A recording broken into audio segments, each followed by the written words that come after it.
नमो नमः। जयतु संस्कृतम जयतु भारतम। साथियों, आइए, आपका स्वागत है, हार्दिक अभिनंदन है। मैं डॉक्टर अभिनव उपाध्याय, संस्कृत कक्षा में आपका हार्दिक स्वागत अभिनंदन है। आज हम बात करने वाले हैं सर्वनाम शब्दों के बारे में। इससे पीछे वाले वीडियो में आपने सर्वनाम शब्दों के बारे में जो सीरीज चल रही है, आपने उन सर्वनाम शब्दों के बारे में जाना। अस्मत् शब्द, युष्मत् शब्द, भवत् शब्द, एतत् शब्द, तत् शब्द, अदस् या इदम और यह, इन सब शब्दों के बारे में जाना।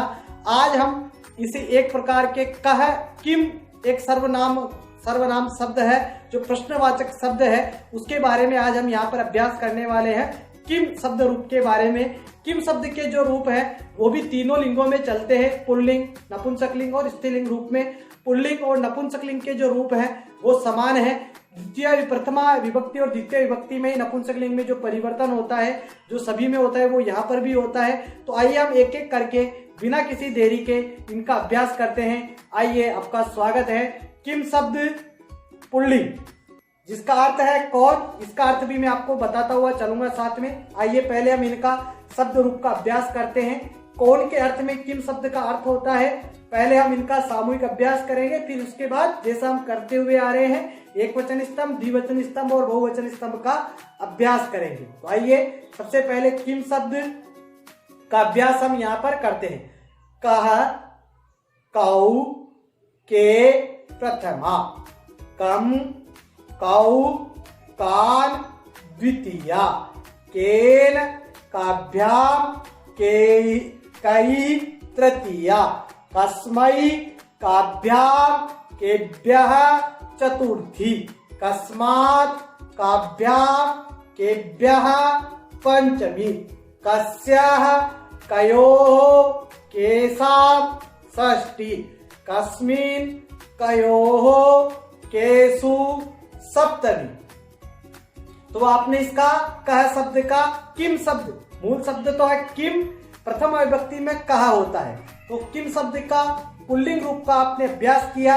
आइए अब हम इनका एक वचन स्तंभ, द्विवचन स्तंभ और बहुवचन स्तंभ का अभ्यास करते हैं। तो सबसे पहले एक वचन स्तंभ का अभ्यास हम करते हैं। कह, कम, केन, कस्मै, कस्मात्, कस्य, कस्मिन्।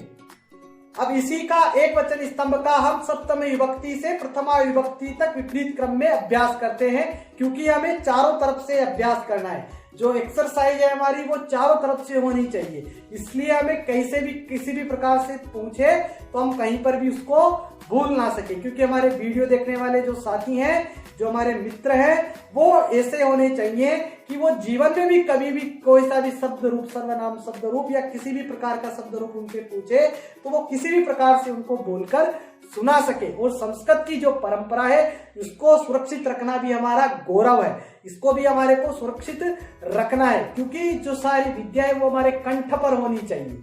कंठ विद्या मतलब जो भी शब्द रूप है, धातु रूप है, वो सब हमारे कंठ में होनी चाहिए। हमारे को पुस्तक देखने की आवश्यकता नहीं होनी चाहिए। तो हमारे सारे विद्यार्थी, हमारे सारे मित्र बिल्कुल ऐसा ही करेंगे, मुझे इसका पूरा विश्वास है, क्योंकि भारत को जो विश्व गुरु हमें बनाना है और भारत जो विश्व गुरु है इसकी महिमा को बनाकर हमें रखना है। तो आइए पहले हम एक वचन स्तंभ का अभ्यास करते हैं। कह, कम, केन, कस्मै, कस्मात्, कस्य, कस्मिन्। इसी का विपरीत क्रम में कस्मिन्, कस्य, कस्मात्, कस्मै, केन, कम, कह। आइए अब द्विवचन स्तंभ का अभ्यास करते हैं। कौ, कौ, काभ्याम, काभ्याम, काभ्याम, कयोः, कयोः। इसी प्रकार बहुवचन का अभ्यास करते हैं। के, कान, कैः, केभ्यः, केभ्यः, केषां, केषु।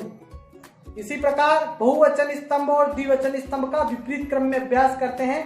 पहले द्विवचन स्तंभ का विपरीत क्रम में अभ्यास करते हैं, क्योंकि हमने यहाँ पर साथ में ही द्विवचन स्तंभ और बहुवचन स्तंभ को साथ में बोल दिया है।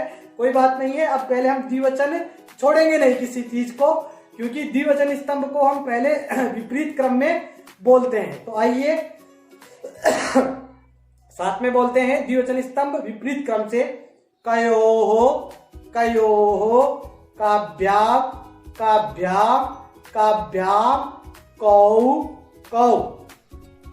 अब बहुवचन स्तंभ को विपरीत क्रम में बोलते हैं केशु केशाम केभ्यः केभ्यः कई कान के। तो आज आपने किम शब्द का पुल्लिंग रूप जाना। नपुंसकलिंग शब्द का रूप है, उसमें क्या परिवर्तन है जो आपके सामने है। किम के कानी प्रथमा, किम के कानी द्वितीया।